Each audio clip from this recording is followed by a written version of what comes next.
everybody. Welcome to Tangle 23. I'm back from my holiday break, which explains the gap between episodes. Last time I almost finished this full development loop. We started with some epics, then created some designs in Balsamiq, broke the epics up into stories, which we estimated and created some gherkin for as a foundation for automated tests. Then we started the sprint, created Selenium and JUnit 5 tests, wrote the code, which turned our tests green, and then ultimately we deployed our build to an AWS EC2 instance and went live. Now, normally before going live, you would go through this last chevron here, which is review. And review is all about, is it done? And to answer that question, we need to create our definition of done.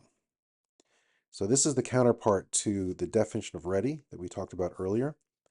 So the definition of done, stories should be marked done when these 5 things happen. First is locally, all the automated tests pass locally. Then a dev will create a pull request from the story branch and submit it to their team lead or just another developer.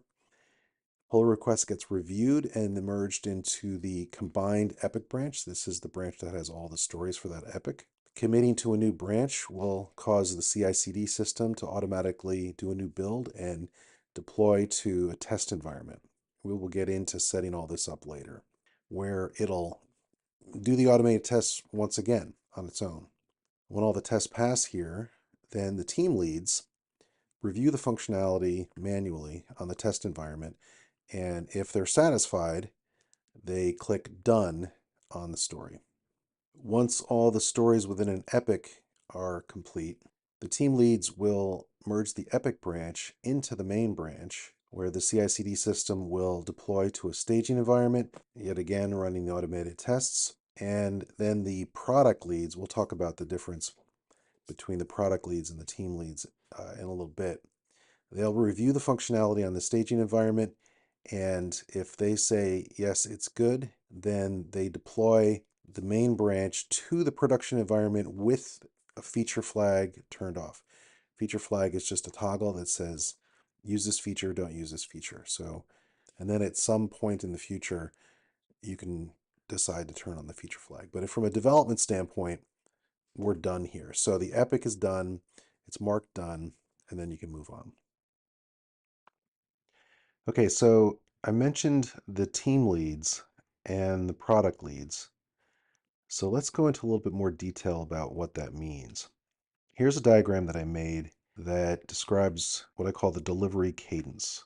This is a sequence of meetings that happen at regular times with defined audience members and roles and responsibilities. So if you look over on the right here, you have these 3 people, which are sometimes called the 3 amigos. These are the team leads.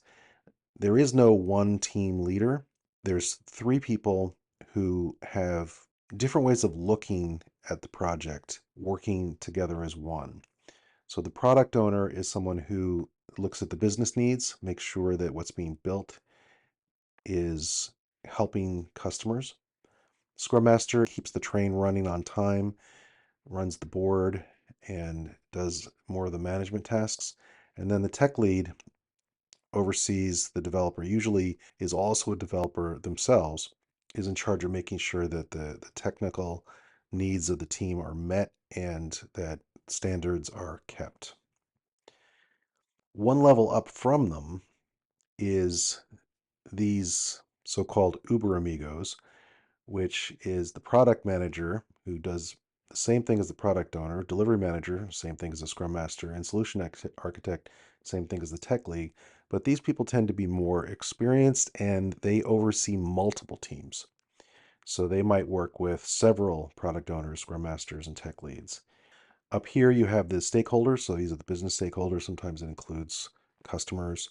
And then the developers, of course, that work with the team leads. On the left side, you'll see that there are 8 types of meetings that happen over the course of the 2-week sprint. The top row here happens in the first week of the sprint, middle row, second week of the sprint, and then the bottom row happens either daily or as needed. The goal of splitting things up like this is to minimize meeting time. So you have just the right people in each meeting. They have clear responsibilities and clear outcomes, and things flow from meeting to meeting with what's needed for other kinds of meetings. If you're a startup or a small company that just has one team, then you won't need the product leads here because the team leads can serve those roles. And so the way that you change this is any of the meetings that involve the product lead, such as these two here, you can do them less frequently. So you can do them like once a month or even once a quarter. All right, so for my purposes, I'm not going to model all of these meetings in this series because I'm one person, but I am going to do the sprint demo and also the retro just to show you how that's done. So pardon me while I jump into an episode within an episode separately available. Hi, everybody. Welcome to the Big Fractal Tangle Sprint 1 demo. Sprint 1 itself took place over the month of December, during which time I completed 7 out of the expected 7 story points, which averaged a velocity of 1.75 story points per week. Now, I started the overall series long before that, and I completed 22 episodes over 12 weeks, so almost 2 episodes per week. And in that time, I shot almost 20 hours of raw footage and edited it down to a little less than 7 hours of episodes. So put another way, all of this represents half a week of work, real time. Here's the roadmap. We have 2 epics. One is to create the main concept in our application, which is called entries, which is, think of it like an article, but it could also be a video and other things like that. And the other is creating the web application skeleton. So in sprint 1, I finished these 2 stories. The first one has to do with APIs. The next one has to do with navigating in the web app itself. And for the skeleton, we have a template with a nav bar and miscellaneous stuff that was needed at the end. For the first story, I'll show the API allowing you to retrieve a list of entries or a specific entry and the ability to update and remove specific entries. As you can see, there's several different calls and corresponding methods within the code that fulfill those calls. So let's use Postman. First one is retrieve a list of entries. Let's send. And as you can see down here, the JSON came back and we have 2 entries. One is Letters to a Young Poet and the other one is Second Coming by Yeats. So now I'm going to try an individual entry, which will be the Yeats. And you can see that it retrieves this one by itself. Now I want to add one. I'm going to add The Sun Also Rises by Hemingway. And if I click send, it returns and you can see that it assigned it an ID of 279, which wasn't there before. And now I want to update, I want to change the body text here to changed value.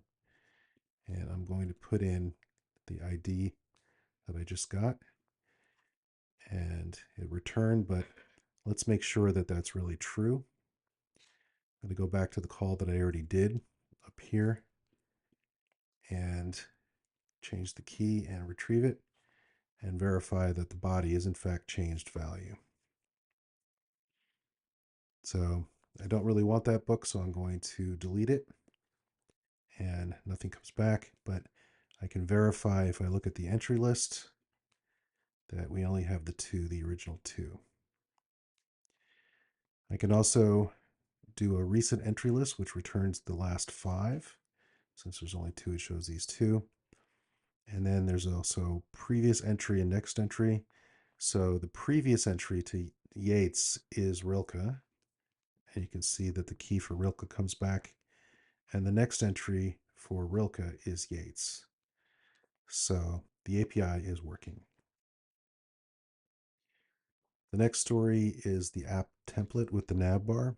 And you can see Want to use an attractive website with a clear navigational structure. Want to be able to click sections and see views within the website change.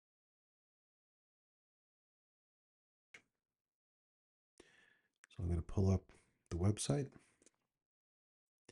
We have a logo up here and this navigation structure. You also have YouTube over here.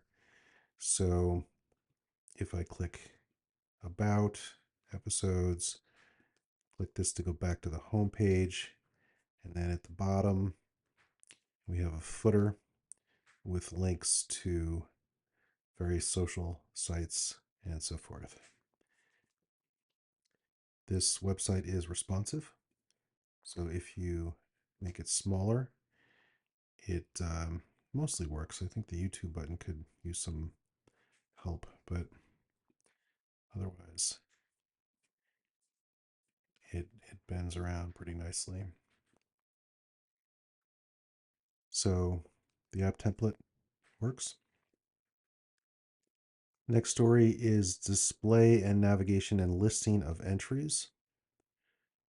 I started with this mock-up in Balsamiq.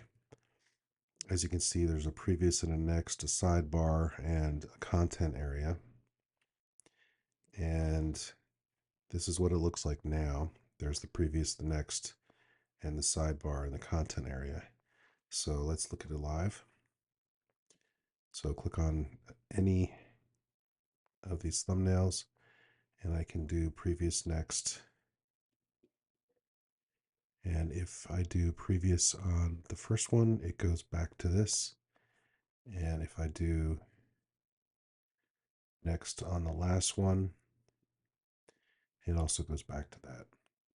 The sidebar can be used for the last 5 entries. And that's that ticket. To round things out, I created an about page and did links. So it looks like this. Let's look at it live. The links go to various different tools that we're using. So we have Jira. I'm incognito, I'm not going to log in. GitHub, PrimeReact, Tailwind, and my socials. Again, it's going to want me to log in probably. Here's the main page, which also you can get to from this big button up here. We also did a bunch of miscellaneous things, the most important which was automated tests with Cucumber and Selenium. I created the project and set up all the tools. I made a Docker file and Docker Compose file, set up a local Postgres database with Flyway migration, and I created an EC2 instance and wired up the domains and made some bash scripts to build and deploy to AWS. These will be improved as I do CI/CD and infrastructure as code in the future. Here's a look at the automated testing. This is Gherkin files for the tickets I just talked about. And when you run all of these, as you can see here, they all turn green right now.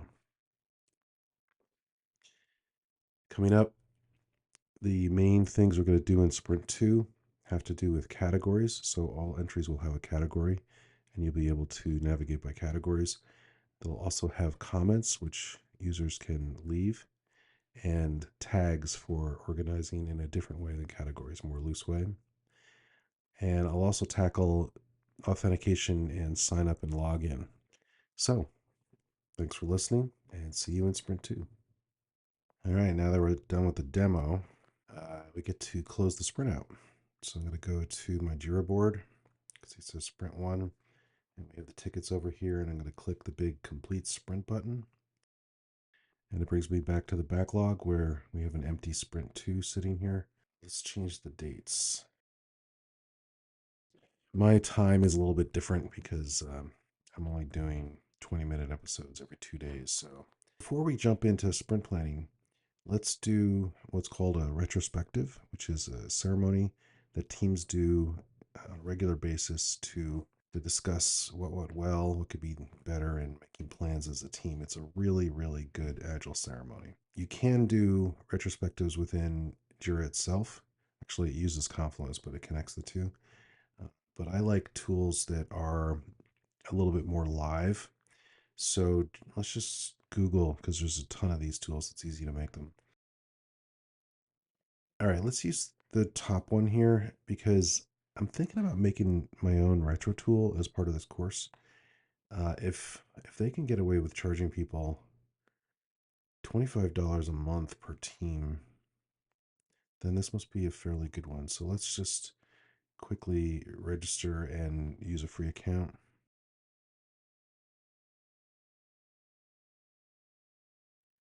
Create your first board. And let's call it Sprint 1.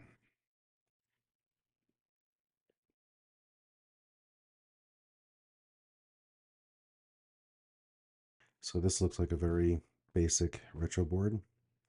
The main thing about retros is that you have 3 columns that you can add cards to that people can vote on. And everybody gets to add cards. And usually the way it works is you time each phase. So you have like a certain amount of time for everybody to put what went well, and then to improve, and then the action items actually come out when you're talking about it as a whole. So usually you work on these 2 things first. Everybody votes, and then depending on the number of votes that you get, those are the things you talk about first. So I think there's got to be a timer in here somewhere. Okay. So I don't know. I'll give myself 3 minutes to come up with what went well.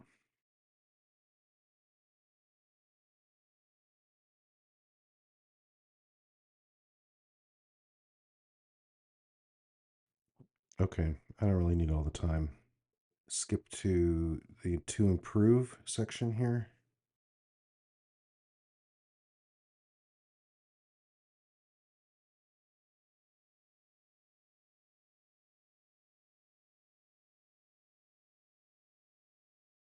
Now at this point, you would put the timer on and people would vote.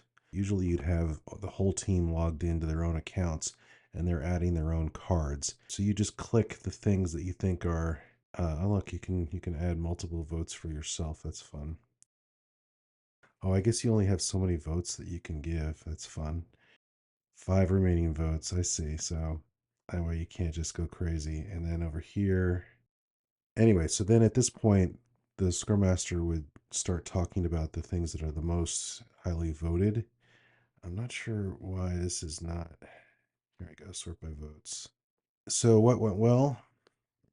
Good progress for a short sprint. I mean, just 7 hours is concrete in. So these things are actually similar to each other. So what you can normally do is you can merge them together. A lot of different people say the same thing in different ways. And so the Scrum Master, one of the responsibilities is to merge them together so you can talk about it. Negative things. There are a lot of things that I just kind of skip through quickly because it's not the topic of conversation for that episode. And just with the confidence that someday I'll come back and expand on it and link to it. I spent a lot of time, it says down here, editing took too long. So, I had to basically say, good enough, and move on. I spent a lot of time on this, and it only was 7 total edited hours and 20 hours of raw footage, but the editing itself took like 2 or 3 or 4 times that. My family was really glad when I took the break. Now, out of this, out of the conversation that comes from this, you say, what are the action items?